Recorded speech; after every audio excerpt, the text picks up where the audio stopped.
Here's the beginnings of the 9-inch swap in the Mustang 2 project. It's a 9-inch Ford housing I picked up at the junkyard. Came out of a pickup truck of some sort. It's way too wide for a Mustang 2. I've already stripped it down, pressure washed it, cleaned all the brackets off of it, the old shock mounts, old leaf spring mounts. Cleaned everything up in the area where the new leaf spring pads are going to go. In here,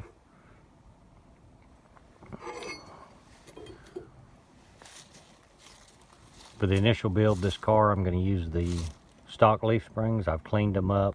I bought a set of Competition Engineering leaf spring bushings, actually 2 sets of them for Camaro Nova. Just turned them down in the lathe till they'd fit, narrowed them up so they'd fit in the front spring brackets with the cow tracks, and narrowed them to fit the sliders that are going to go in the back instead of shackles. Try to keep the geometry a little bit better. This one I'm waiting for wheels. As soon as I get the wheels, I'll be able to mock them up under the car, and then I'll be able to order axles based on that hub to hub width. Usually when I narrow a housing, I just use the axles in the center section to, instead of a jig. It seems to get them straight enough. You can usually tell what's out of whack. To make this easier to narrow, I've also copied an old jig I had. This is one that's drilled to set up off the centers of the housing, and the center of the pinion is right here.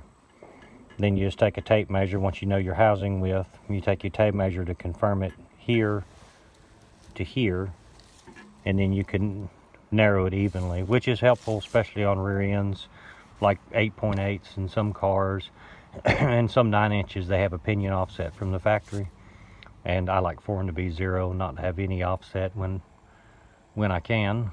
Makes the car a lot easier to tune, doesn't do anything out of the way. For the rest of the rear end, it'll have a anti-roll bar, probably from Rhodes.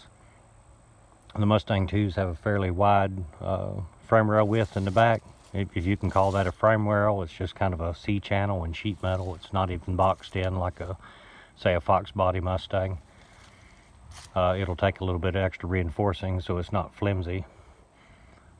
I'll also be getting a set of cow tracks for it, which CowTrack doesn't directly list a set of springs or traction devices for a Mustang 2. They do list a Pinto. I'm not 100% sure if these springs are the same length as a Pinto, so I went ahead and measured my center pin to eye, both in a straight line and in an arch, and I just need to call CowTrack, and they'll either put together a kit for me or tell me that the Pintos will fit and just send me those, which I'm not going to use stock shock locations, since stock, one shock is behind the rear end, one in front. They have a bottom plate that has shock mounts for both front and rear, and I'm probably just going to get the kit with those so I can have the option of either way. From what I understand on leaf spring cars, if your shock isn't quite stiff enough or doesn't respond well enough to adjustment, you can put the shocks in front of the rear end, and you'll effectively make them a little bit tighter. I don't know yet. We'll find out in the tuning part of the car. For initial setup, it'll have the shocks behind the rear end. I'll either buy a set of the Rancho cow tracks, or I've got an extra set of old QA1s that I can't, double adjustables that I can use on there if they're short enough. So that's it for that. As soon as I get some more parts in, we'll start putting that in. Like I said on an earlier video, my leaf spring mounts are already relocated in the front. The back, once I cut out the back of the car, since this car has a good bit of rust in it. There's my $149 eBay upper and lowers for a Mustang 2 front end. Not terrible quality for the money. You kind of get what you pay for. This car has a fair amount of rust in it. In this back corner, fortunately, it's mostly located right around here and up here, which I'm not going to worry about. This corner is rotten out. So since I have to get rid of the spare tire well anyway, I'm just going to cut this entire section out, same you'd do on a Fox body. You'll have to have room for the rear end banjo here anyway, so normally you'd have to at least square this off to clear the rear end. You need room for the anti-roll bar. I may have to mount it up inboard inside the car here along with the upper shock mounts. It just depends on how much room is actually available once we get it under there.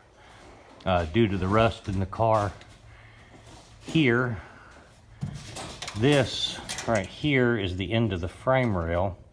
So what I'll do is cut out the sheet metal all along in here, right up to this point about here. Cut that out so I can make it flat for the fuel cell, batteries and such. And then right along the back here, once I cut this latch out, I'll run a piece of 2x3 tubing across. That'll give me a good place to mount the roll cage, the parachute mount, and bracing for the batteries in the fuel cell. So that's the next project on the list. And then I can finish up putting my 2x3 subframe connectors in, which they will be right in here is the top of the upper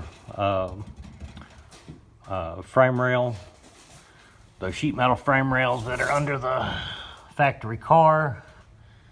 You can see they don't go quite all the way back, and we need them to go back to the shock mounts back there, or the leaf spring mounts.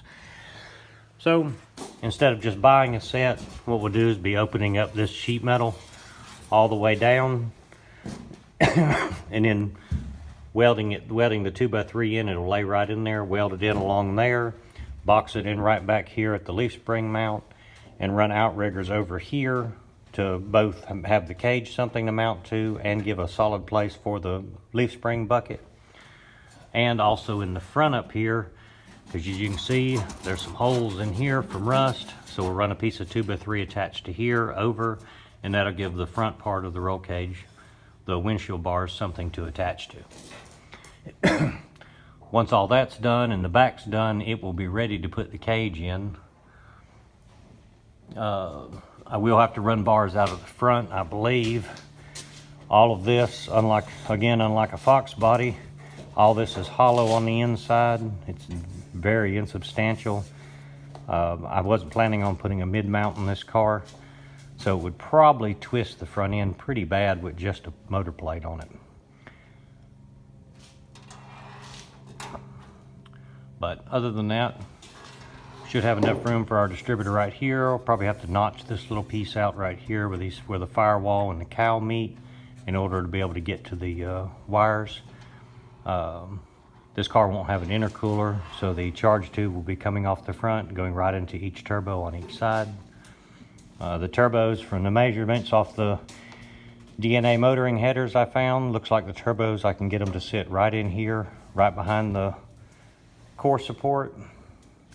So as long as there's enough room for exhaust by a water pump, or even if we have to run a frame rail mounted water pump, as long as the exhaust will clear the fittings coming out of here and clear all the other accessories, we should be good.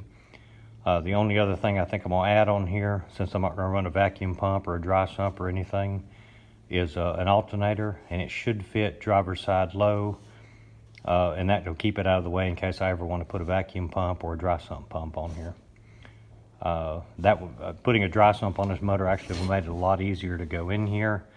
You probably could have just used offset rack bushings, moved the rack down a little bit lower, and just sat the oil pan right on the rack, and you wouldn't have had to make up for whatever it is, 4 or 5 inches in the sump. So that's it for right now. Waiting on some more parts. Hopefully the headers, when they come in, I know they'll clear the car fine, or should. I do know I have to cut this hump out that's over the upper control arm, so I do have to open that up a good bit. Nothing should be in the way now, but I will have to open this up completely. They should clear the frame rails okay. That's probably only the big unknown, but I've done it before on Mustangs and all. If you have to, you can box the frame rail right there if you get a tube that's a little bit too close. Steering shouldn't be a problem. It's way down here, and using an up and forward header, it should be out of the way of everything. You can actually see in there that I cut the original cross member in half, and actually the rack will actually be moved forward ever so slightly, probably about probably really only a ½ inch if it's mounted solid I'm actually changing styles, going to a Pinto style rack instead of a Mustang 2 style rack with the 2 bolts. It gains me a little bit of room, and I'm able to push the rack closer to the stock position. It'll be a little bit lower than stock, but bump steer kit will take care of that. So just some basic fabrication, everything will fit fine. It's easy to see why these cars aren't real popular. It is rather difficult, or more difficult than say a Mustang, to get a motor in there. A Mustang, I think, or a Fox body like this one, if you shove the motor all the way back to firewall, you just usually have to take a sledgehammer to the transmission tunnel to get a little room for linkage on the driver's side, and just bang it in here and there. Of course, it's also a leaf spring car, not a factory 4-link car.